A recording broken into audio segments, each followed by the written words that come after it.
भाजप सरकारने अतिशय उठावदार काम करत भारताची प्रतिमा जगभरात चांगली केली आहे। केंद्र सरकार सर्वसामान्य जनतेचे हित पाहत असून हे सरकार बळकट करण्यासाठी सातारा लोकसभा मतदारसंघातून भाजपचा खासदार निवडून द्या असे आवाहन केंद्रीय गृहराज्यमंत्री अजय कुमार मिश्रा यांनी केले। भारतीय जनता पक्षाच्या सातारा लोकसभा मतदारसंघ प्रवास मोहिमेअंतर्गत सातारा रोड येथे मंगळवारी दुपारी यशोदीप मंगल कार्यालयात झालेल्या लाभार्थी संवाद कार्यक्रमात ते बोलत होते। अध्यक्षस्थानी आमदार महेश शिंदे हे होते। सातारा लोकसभा मतदारसंघाचे प्रभारी डॉक्टर अतुलबाबा भोसले, संयोजक विनायक पावसकर, सातारा जिल्हा मध्यवर्ती सहकारी बँकेचे संचालक सुनील खत्री, जिल्हा परिषदेचे माजी सदस्य भीमराव काका पाटील, किरण बर्गे, जिल्हा नियोजन समितीचे सदस्य राहुल प्रकाश बर्गे, भाजपचे जिल्हा सरचिटणीस भरत मुळे, तालुकाध्यक्ष संतोषाबा जाधव, ज्येष्ठ नागरिक आघाडीचे जिल्हाध्यक्ष बबनराव कांबळे, कोरेगाव विकास आघाडीचे अध्यक्ष राजाभाऊ बर्गे यांच्यासह प्रमुख पदाधिकारी उपस्थित होते। आमदार महेश शिंदे यांनी हिंदीमध्ये जोरदार भाषण केले। त्यांनी सातारा लोकसभा मतदारसंघातून भाजपचा खासदार निवडून आणण्याचा निर्धार केला।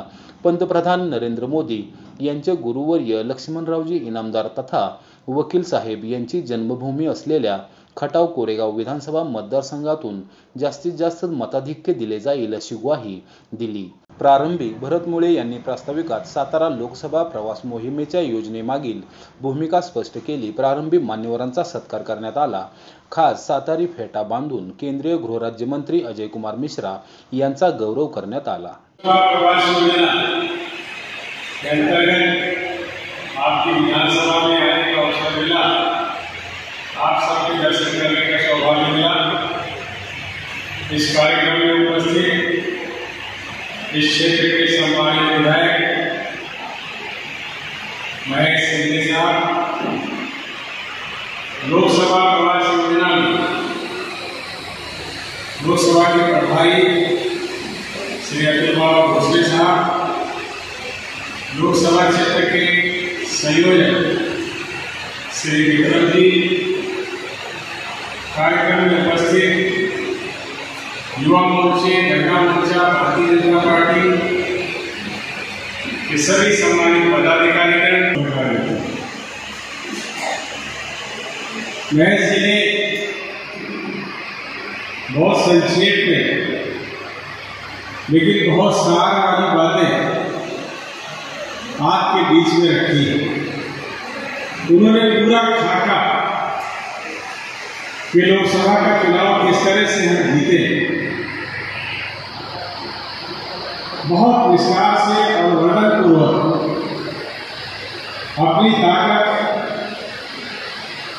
क्षेत्र में भारतीय जनता पार्टी के कामकाज, कार्यकर्ताओं के द्वारा पार्टी संगठन के लिए किए जा रहे काम और चुनौतियों के विषय में भी कहा है। उन्होंने कहा कि ये क्षेत्र एनसीपी का कभी क्षेत्र हुआ करता था। मैं आज यही बात आप सबके बीच में कहने आया हूं। मुझे अभी बहुत कम समय ही इस क्षेत्र में विचरण करते हुए हुआ। कल ही मैं आया हूं, लेकिन 2 दिन में मैंने जो कुछ देखा है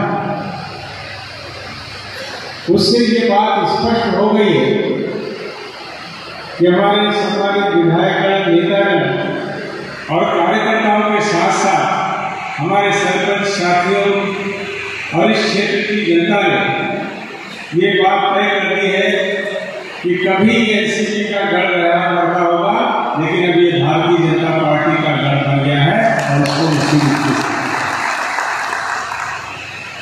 बहुत अच्छा वातावरण पूरे देश में, पूरे देश में भारतीय जनता पार्टी के पक्ष में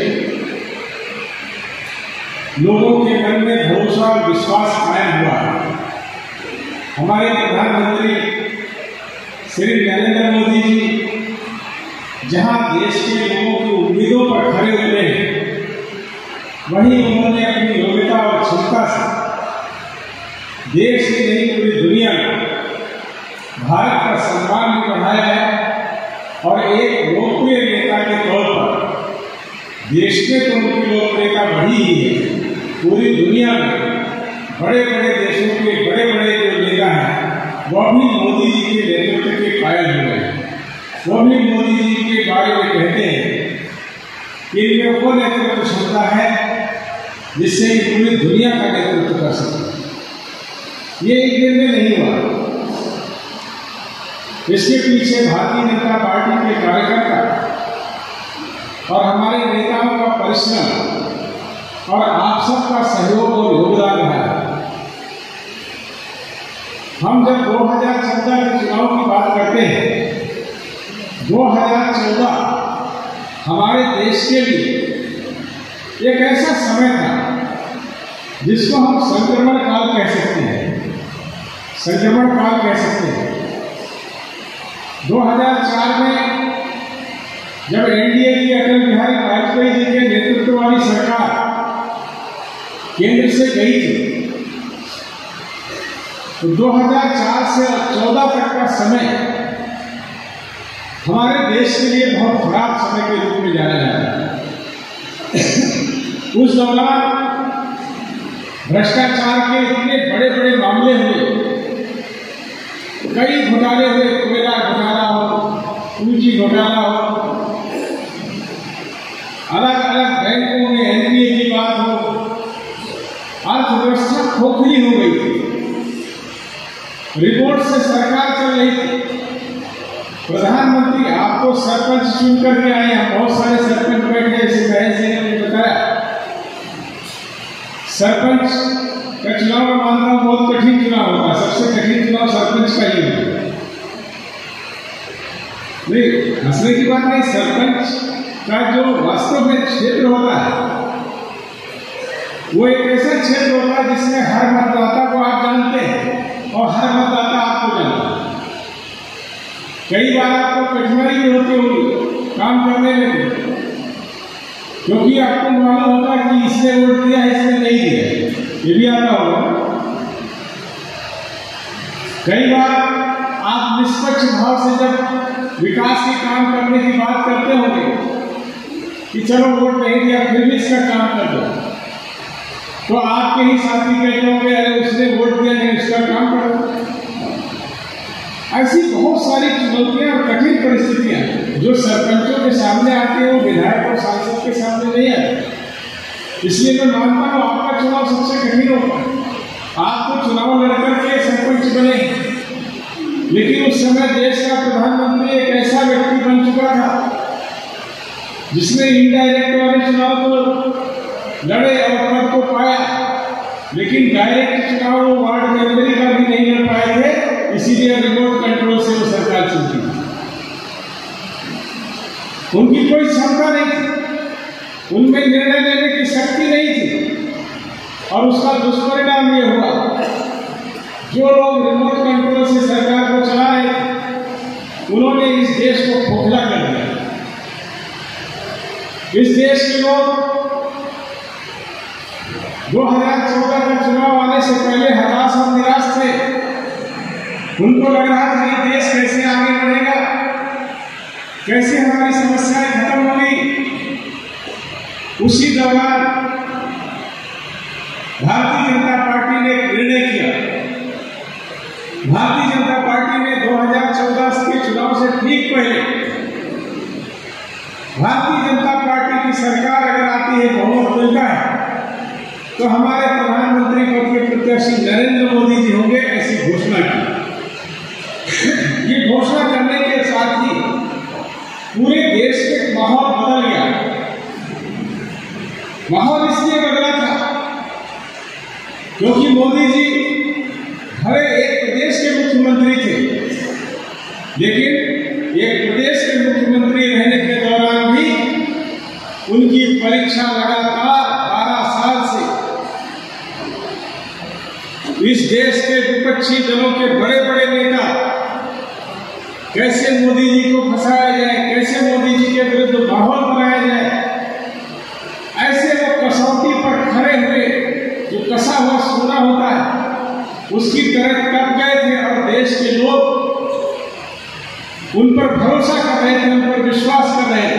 और जैसे ही भारतीय जनता पार्टी ने घोषणा की, पूरे देश में माहौल बदला। एक लहर आई और भारतीय जनता पार्टी के पक्ष में लोगों ने कमल के फूल का बटन दबा करके भारी बहुमत की सरकार हमारी बनाई। जब सरकार बन गई, बहुमत हमको मिल गया, प्रधानमंत्री जी ने एक सभा हम लोगों की बुलाई, एक मीटिंग बुलाई। उसमें उन्होंने अपने पार्टी के सभी सांसदों को बुलाया और उन्होंने बहुत अच्छे तरीके से भाषण दिया। बहुत हल्के फुल्के मूड में थे। बोले कोई उपलब्धि मिलती है तो खुशी तो स्वाभाविक है। आप सब अपने अपने क्षेत्र से चुनाव जीत करके आए, सौभाग्य से आपकी सरकार भी बन गई, तो आप सब खुश हैं, उत्साहित हैं। तो स्वाभाविक है कुछ लोग हाँ बोले, कुछ संकोच में है, लेकिन कहें हाँ ऐसा अच्छा है, अच्छा लग रहा है, ठीक बात भी। कुछ उपलब्धि मिलती है तो आपको तो खुशी होती। उन्होंने कहा मुझे खुशी से ज्यादा, उन्होंने अपना अनुभव बताया, कहते हैं मुझे खुशी से ज्यादा जिम्मेदारी का एहसास हो रहा है।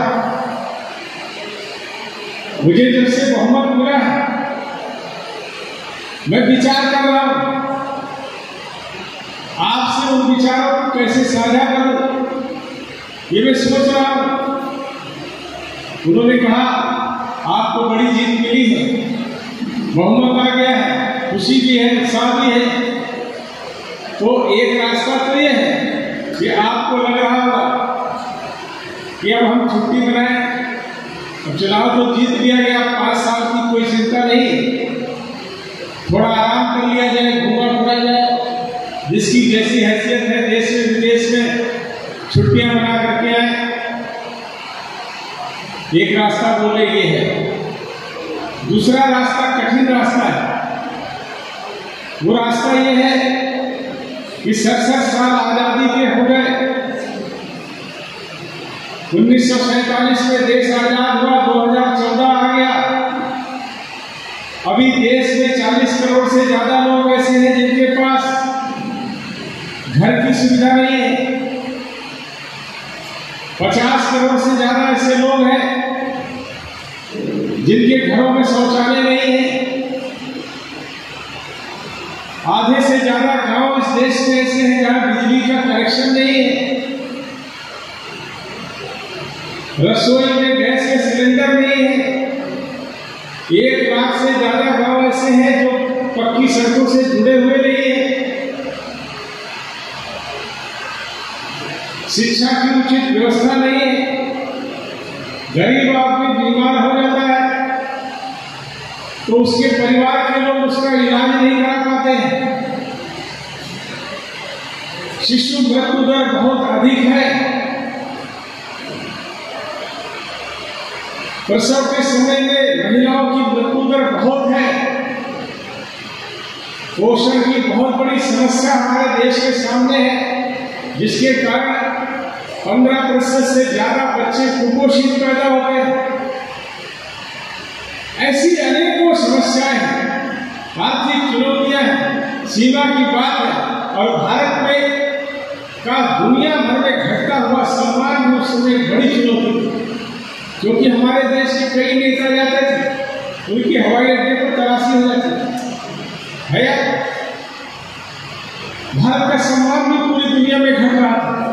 उन्होंने कहा इतनी सारी चुनौतियां हैं, मैं सोच रहा हूं ये रास्ता कठिन है, ये रास्ता कठिन है, और ये रास्ता ऐसा भी है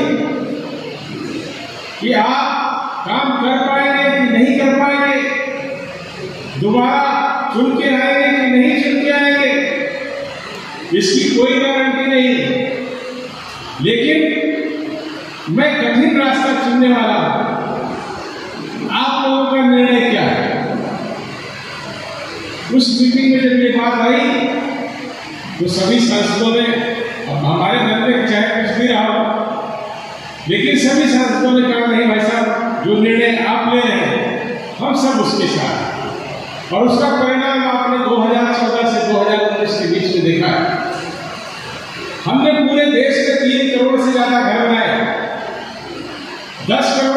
शौचालय बनाए, 9 करोड़ से ज्यादा परिवारों को हमने गैस के कनेक्शन दिए। अब कोई गांव हिंदुस्तान का ऐसा नहीं है जहां पर बिजली का कनेक्शन पहुंच ना गया। मेरा लोकसभा क्षेत्र एक ऐसा क्षेत्र है जहां जंगल के अंदर भी गांव है। मेरे लोकसभा क्षेत्र में ऐसी 15 ग्राम सभाएं हैं जहां पर बिजली की लाइन ले जाने के लिए करीब 40 किलोमीटर हमको खंभे ले जाने पड़ते। वहां पर भी प्रधानमंत्री जी ने ये व्यवस्था की कि बिजली का कनेक्शन नहीं जाता तो हम सोलर पावर के द्वारा आज वो सारे गांव ही प्रकाश का है जो जंगल के अंदर। एक भी गांव ऐसा नहीं बचा। सारे गांवों को जो 500 तक की आबादी थे हमने सबको पक्की सड़कों से जोड़ दिया। और 250 की जो आबादी के मजरे हैं उनमें भी हम पक्की सड़क ले जा रहे हैं। वो भी फेज 3 चल रहा है। लगातार ऐसे काम करके उसके साथ ही साथ बीच में कोविड आ गया। कोविड के दौरान पूरी दुनिया ने भारत के बारे में बहुत सारी अफवाहें फैलाई। कहने लगे ये तो बड़ी आबादी का देश है, इस देश की तैयारी बहुत नहीं है, इनके यहाँ तो बहुत लोग मरेंगे। दुनिया की एजेंसियों ने भारत की जो 140 करोड़ की आबादी थी उसके बारे में अनुमान लगाया कि यहाँ कम से कम 7 करोड़ लोगों की कोविड से मृत्यु होगी, 4 से 7 करोड़। और उन्होंने बहुत सारी आशंकाएं पैदा कर दी क्योंकि वो मोदी जी की क्षमता के विषय में नहीं जानते थे। मोदी जी ने उसी दौरान संकल्प लिया और छोटी छोटी बातों से कोविड के प्रति जहां लोगों को जागरूक किया, वैक्सीनेशन बनाई। और आज हम गर्व से कह सकते हैं कि हमने 200 करोड़ वैक्सीनेशन किए हैं जो दुनिया में किसी ने नहीं किए, किसी ने नहीं किए। पूरी दुनिया में ऐसे अनेक देश थे, अफ्रीकी देश जो गरीब देश थे, उनकी हमने मदद की है। 100 से ज्यादा देशों को हमने कोविड के दौरान भी दवाएं भेजी। हिंदुस्तान के बारे में अभी आप लोगों ने देखा होगा, अभी भी विदेशी एजेंसियां भारत के पीछे पड़ी। हंगर इंडेक्स एक आता है, भुखमरी का इंडेक्स, तो उन्होंने उस कहर को पाकिस्तान और बांग्लादेश से भी नीचे रखा है। वो ये कहते हैं कि भारत में भुखमरी है। मैं केंद्र सरकार का प्रतिनिधि हूं और भारतीय जनता पार्टी का कार्यकर्ता हूं, छाती ठोक करके ये कहता हूं कि हिंदुस्तान एक अकेला ऐसा देश है जिसमें 5 साल के अंदर किसी की भी मौत भूख से नहीं हुई है। और दूसरी तरफ आप अगर देखेंगे तो उन लोगों को हमसे ऊपर रखा है जहां आटा 1 किलो लूटने में लोगों की मृत्यु हो जाए। ऐसी स्थिति है। हमने काम को घर घर तक, गांव गांव तक पहुंचाया। वही हमारे सरपंच भाई बैठे, ये केंद्र में जब सरकार आई उससे पहले गांवों के सरपंच विकास के लिए या तो अपने विकास खंड की ओर देखते थे या जिला पंचायत पर आधारित रहते थे। ये पहली सरकार जिसने गांवों को विकास की प्रथम दी। गांवों के सरपंचों को ये कहा कि आप अपनी योजनाएं बनाइए और योजनाओं के अनुरूप आप ही विकास के काम में सीधी सहभागिता करिए। ये पहली सरकार है जिसने ये माना है कि जब गांव विकसित होगा तो देश विकसित होगा। जब हमारे परिवार में सुविधाएं होंगी तो देश में सुविधाएं होंगी। जब हमारे लोगों की जीवन जीने की जरूरतें पूरी होंगी तब देश सक्षम देश बनेगा। और ये सारा काम आज हम सब लोगों ने कर करके दिखाया है। उसका परिणाम ये कि आज देश के साथ जहां प्रधानमंत्री का निरंतर संवाद होता है, देश के लोगों के साथ एक संवाद का रिश्ता बन गया है, वही देश के लोगों की जरूरतें पूरी हुई। अनेक योजनाएं अभी एचपीडी के साथ कल था, जल जीवन मिशन के माध्यम से हमारी सरकार ने लक्ष्य रखा कि 2024 तक हर घर में जल से जल। भाई आदमी को यही चाहिए, उसका बच्चा स्कूल जाता हो, बीमारी में इलाज करा सके, घर हो, शौचालय हो, गैस का सिलेंडर हो, बिजली हो, पीने का साफ पानी हो, गांव तक सड़क हो।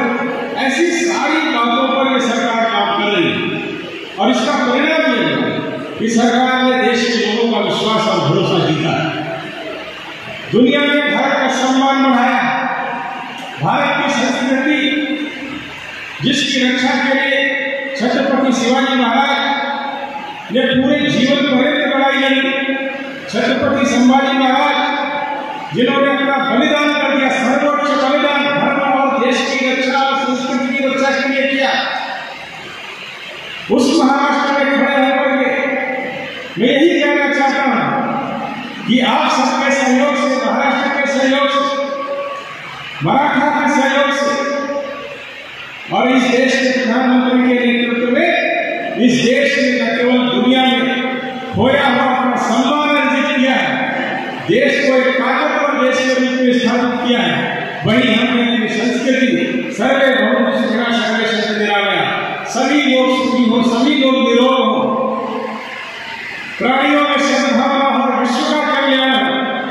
ये जो भारत की संस्कृति थी, इसका दर्शन पूरे विश्व को कराया है।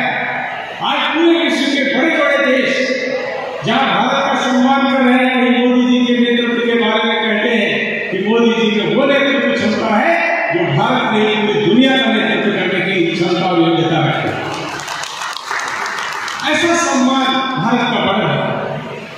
लेकिन ऐसे समय में भी हमारे बहुत सारे लोग अभी बहस जिनका जिक्र कर रहे थे, जिस पार्टी का जिक्र कर रहे थे, उनके मुखिया किसके साथ, उन लोगों के साथ जिन्होंने स्वतंत्र वीर सावरकर को महाराष्ट्र में आकर के गाली दी। आपको याद, अभी मैंडेट की बात हो रही थी, वो शिवसेना से विधायक बने थे, उनकी पीड़ा थी, उन्होंने कहा, और ये सच है, इस प्रदेश के लोगों ने भारतीय जनता पार्टी और शिवसेना को सरकार चलाने का मैंडेट दिया था, बहुमत दिया था। अगर बाला साहब ठाकरे होते तो क्या ये संभव था कि वो कांग्रेस के साथ मिलकर के सरकार बना लेते? बताइए, कहीं संभव था? जोर से बोलिए, संभव था? बाला साहब ठाकरे होते, उन्होंने पहले भी कहा था कि मैं अपना जीवन दे दूंगा, लेकिन कांग्रेस के साथ कोई समझौता नहीं करूंगा। लेकिन उन लोगों ने, जिनको कुर्सी बहुत प्यारी थी, उन्होंने षड्यंत्र करके न केवल महाराष्ट्र के बल्कि महाराष्ट्र के एक एक व्यक्ति की पीठ में छुरा भोगा, पीछे से वार किया है, वैसे ही वार करने की जैसी अफजल खान ने कोशिश की थी शिवाजी की, लेकिन शिवाजी सतर्क थे, उन्होंने पीठ पर वार नहीं होने दिया था, बगरखे से अफजल खान का पेट फाड़ दिया। शिवसेना वाले भी हमारे बहस के भाई जैसे लोग, ये भी उसी तरह का कुछ कुछ काम करके लोकतंत्र है तो सीधे सीधे हमला नहीं किया जा सकता, लेकिन ये भी पीठ में छुरा भोंकने वाले, धोखा देने वालों को सबक सिखा करके आज भारतीय जनता पार्टी के साथ सरकार बनाया। लेकिन जैसा उन्होंने कहा कि वो 2.5 साल, वो 2 साल 6 महीने से ज्यादा का समय, लगभग 3 साल का समय, जिसमें हम केंद्र सरकार की योजनाओं को सुपात्र लोगों तक पहुंचा नहीं पाए,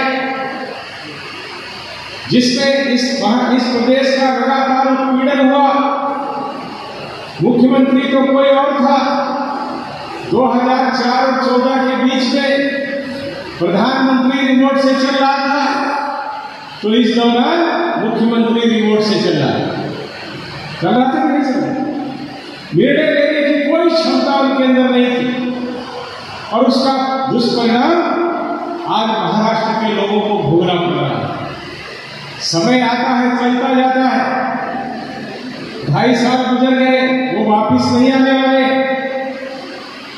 वो 2.5 साल का समय महाराष्ट्र को कम से कम 5 साल पीछे धकेल दिया है। 5 साल हम कम से कम पीछे हो गए। जिस तरह से, जिस रफ्तार से महाराष्ट्र आगे बढ़ा, उसको 5 साल पीछे ले जाने का काम उद्धव ठाकरे, एनसीपी, शरद पवार और कांग्रेस के लोगों ने किया है। हमको अपना भला और बुरा सोचना होगा, क्योंकि ये तो वो लोग हैं जो कुर्सी और सत्ता का उपयोग स्वार्थ के लिए करते हैं, अपनी ताकत बढ़ाने के लिए करते हैं। भारतीय जनता पार्टी सत्ता का उपयोग हमेशा सेवा के लिए करती है और ये हमने करके दिखाया है। हमने सेवा के माध्यम से लोगों का विश्वास जीता है, लोगों का भरोसा जीता है और उसके कारण हमारे जो विरोधी हैं वो बहुत परेशान है। आप सबको लगता होगा कि लगातार मोदी जी को गाली देने का काम चल रहा है। कई बार तो मोदी जी को गाली दे दो, भारतीय जनता पार्टी को गाली दे दो, लेकिन कई बार तो वो आलोचना और गाली देने में इतने आगे निकल जाते हैं कि वो देश को भी गाली देने में संकोच नहीं करते। राष्ट्र विरोधी वक्तव्य उनके आते हैं। हमारे ऐसे नेता हैं, जब चीन की सेना पर, एलओसी पर हमारे बहादुर सैनिक चीन के सैनिकों को पछाड़ दिए। कई वीडियो आप लोगों ने भी देखे होंगे जिसमें हमारे सैनिकों ने किस बहादुरी से चीन के सैनिकों को खदेड़ा और उनको भागने पर मजबूर कर दिया।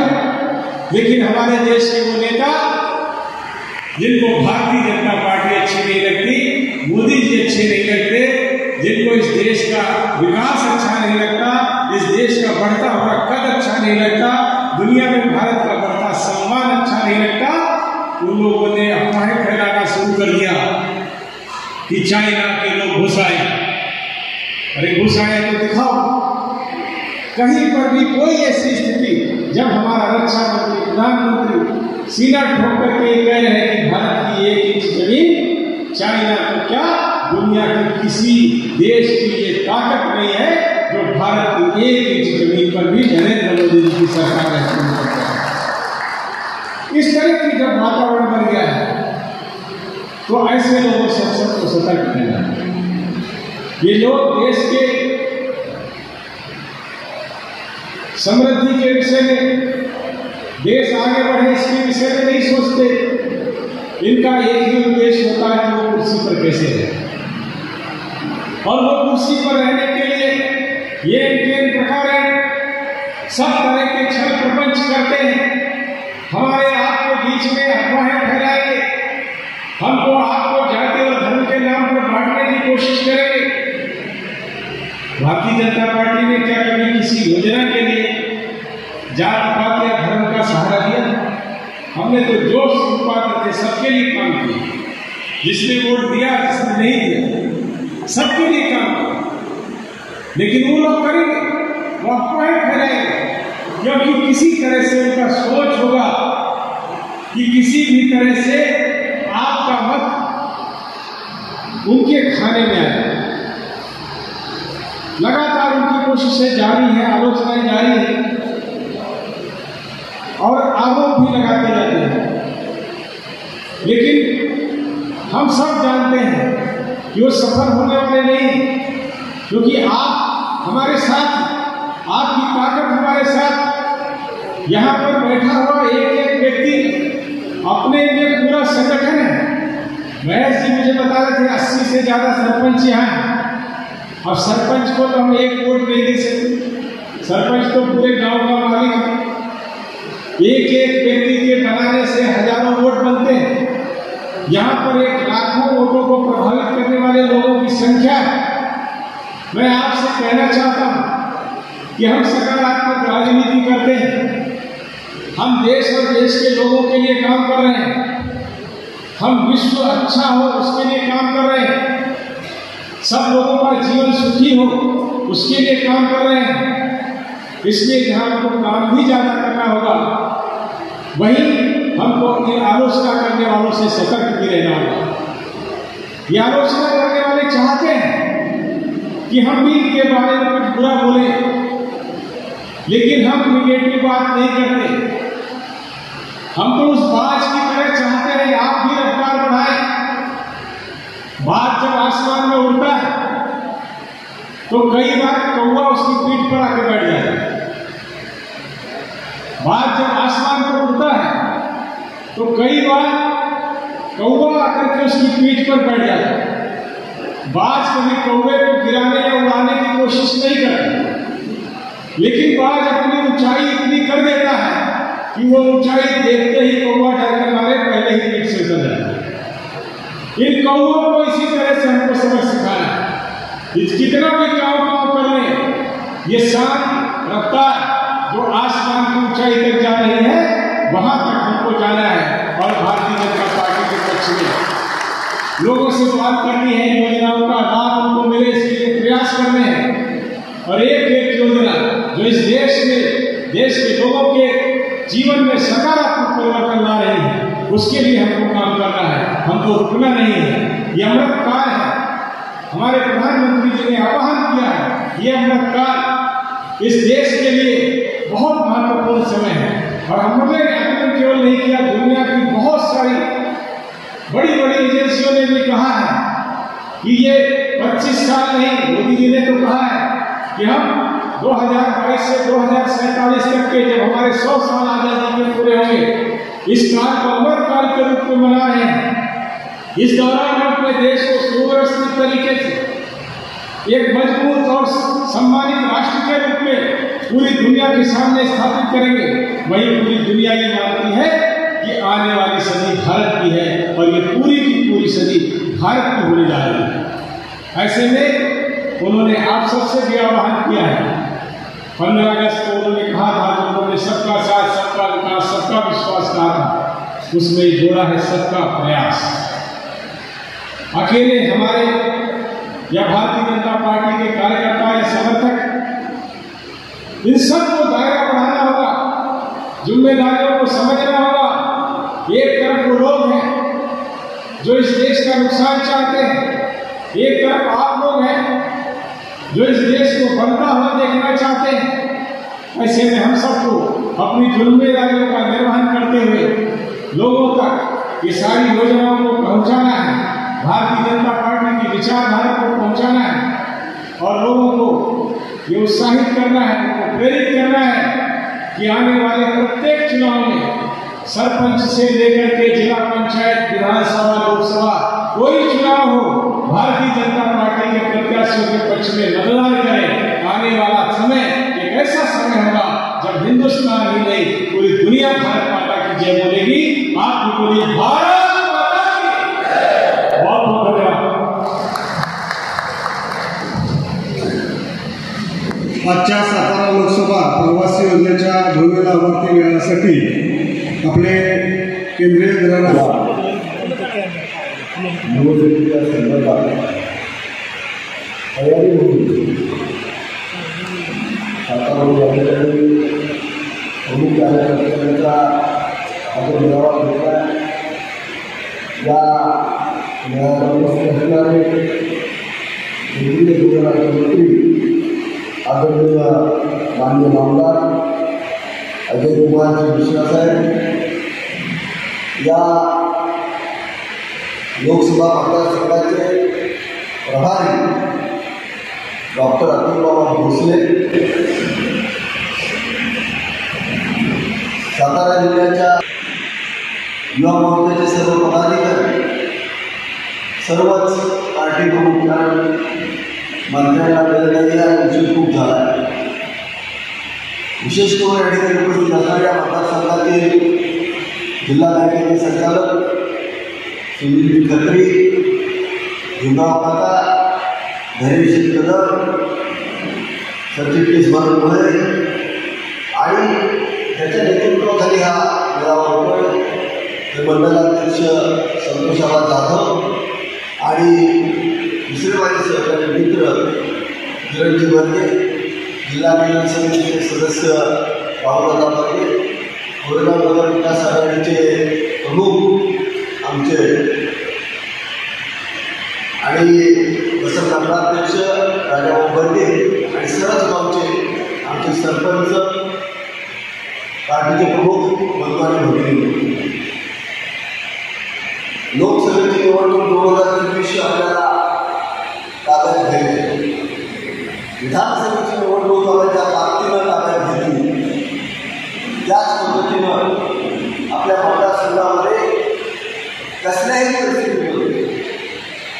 लोकसभेला मताधिक्य देण्यासाठी आपल्या सगळ्यांना झगडावं लागेल, प्रामाणिकपणे काम करावं लागेल. मोदी ये पारंपरिक राष्ट्रवादी कांग्रेस का ये पवार का गठ माना जाता है, लेकिन यह भाजपा की संगठन शक्ति बहुत बड़ी है. भाजपा के लोग रात दिन मेहनत करके इसके आवाज से सीधे करके हम वोट दे रहे हैं. यहाँ के हमारे जो गाड़ी मिनिस्टर है वो भी हमारे साथ है. तो देखा जाएगा तो एक एरिया में लोकसभा की ताकत नहीं है. 2-3 चुनाव क्षेत्र है जो विधानसभा चुनाव क्षेत्र है, वहाँ हमको थोड़ा हो सकती है जहाँ हमको कॉन्सेंट्रेट करना चाहिए. लेकिन हम सब लोग आपको ये बता देने के लिए यहाँ है, ये जो विधानसभा क्षेत्र है ये हमारे प्यारे पंतप्रधान नरेंद्र भाई मोदी के गुरु जी लक्ष्मणराव जी रामलाल का जन्म गाँव है, उनका मूल स्थान है बेटा. ये जो है ये अभी हमारे हाथ में नहीं है. ये सब यहाँ इकट्ठा हुए नहीं कहने के लिए इकट्ठा हुए हैं. किसी भी हालत में ये चुनाव में या हम लोग मोदी जी का झंडा याद लहराए हुए ये पूरे चुनाव यहाँ पूर्व मुख्यमंत्री देवेंद्र जी फडणवीस साहब ने इनके माध्यम से लक्ष्मणराव जी नामदार वाटर इरिगेशन स्कीम जो यहाँ 5 साल के अंदर बन रही है, पूरे भारत के अंदर सबसे ज़्यादा पानीदार जिला जो सातारा जिला माना जाता है.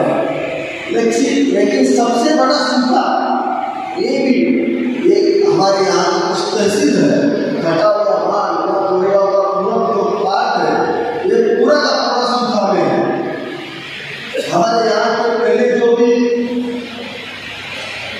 यहाँ के जो चुने हुए सांसद थे जो पार्टी चुनी जाती थी उन्होंने कभी इस तरफ ध्यान नहीं दिया. हमको यहाँ सूखे में नहीं दिया, बहुत बुरा हाल था. लेकिन मैं खुद लक्ष्मणराव जी नामदार ट्रस्ट का कार्याध्यक्ष भी हूँ.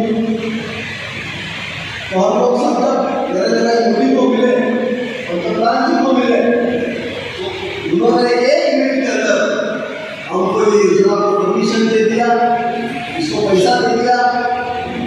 900 करोड़ रुपया हमको सैंक्शन करके दिया. पूरा सैंक्शन कर दिया मुख्यमंत्री जी ने, या हमारे मुख्यमंत्री देवेंद्र फडणवीस ने. इन्होंने ये योजना कंप्लीट कर दी और जहाँ सूखा था आज वहाँ पन्ना उड़ने लगा है. ये काम जो किया है ये सिर्फ यहाँ भाजपा के नेता ने किया हुआ. विधानसभा के चुनाव हुए महाराष्ट्र में बदलाव आया, जहाँ हम जाना नहीं चाहते थे वहाँ चले गए. पूरी राजकीय स्थिति महाराष्ट्र की बिगड़ रही थी. उसमें हम लोगों ने तय किया किसी भी हालत में इसको सुधार नहीं पाएंगे. मंत्री जी हम लोग बेकार मेहनत किया, 2 साल मेहनत करते रहे. सब लोग हमको बोल रहे अरे हमको जो मैंडेट मिला था वो भाजपा का साथ मिला, हम लोग भाजपा के साथ करना चाहिए था. ऐसा मैंडेट महाराष्ट्र की जनता ने हमको दिया था. लेकिन गलती हुई, बहुत बड़ी गलती हुई. हमारा ये जो महाराष्ट्र राज्य है ये पूरा वापिस आ गया. 2.5 साल पूरा बर्बाद हो गया, कुछ काम नहीं हुआ. हम लोगों ने इसमें बदलाव किया. हमारे नेता अभी के मुख्यमंत्री एकनाथ जी शिंदे जी के नेतृत्व में मेरे दोस्त लोग जो विधायक है 40 लोगों ने एक साथ मिलकर एक बड़ा परिवर्तन लेके आए, जो परिवर्तन पूरा विश्व देख रहा है. ऐसा परिवर्तन हम बड़ा परिवर्तन हुआ. आज हम लोग बहुत अच्छा काम कर रहे हैं. सिर्फ आप मुख्यमंत्री सरकार ने ये महाराष्ट्र के ऊपर आप जाने की बात अच्छी, हमारे दोनों नेता के ऊपर हम तो जो मदद कर सकते उतना कीजिए। हम यहाँ आपको आश्वस्त करेंगे ये विधानसभा क्षेत्र से ये हमारा जो भी उम्मीदवार आप दे देंगे वो उम्मीदवार डेफिनेटली लीड करेगा और हम यहाँ से विधानसभा क्षेत्र से जीत की आपको उम्मीद देते हुए यहाँ मैं खुद को खत्म कर देता हूँ। यहाँ मेरा समाज से जोड़ देता हूँ। रामकृष्ण ज्येष्ठ मार्गदर्शक विभागाला सर्व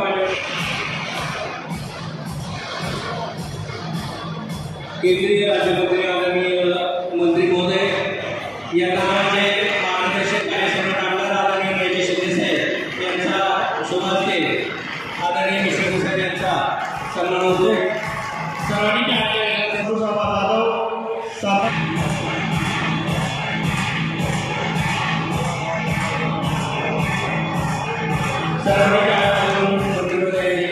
यानंतर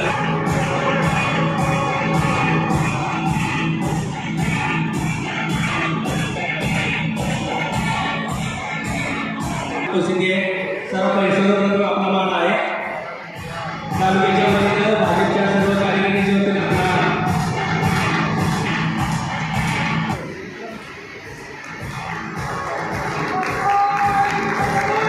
विजय असो।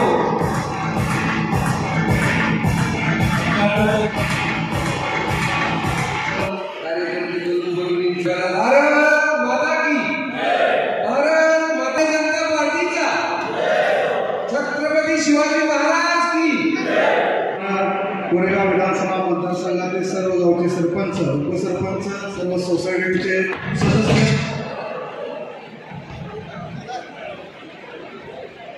तसेच आमदार महेशदादा शिंदे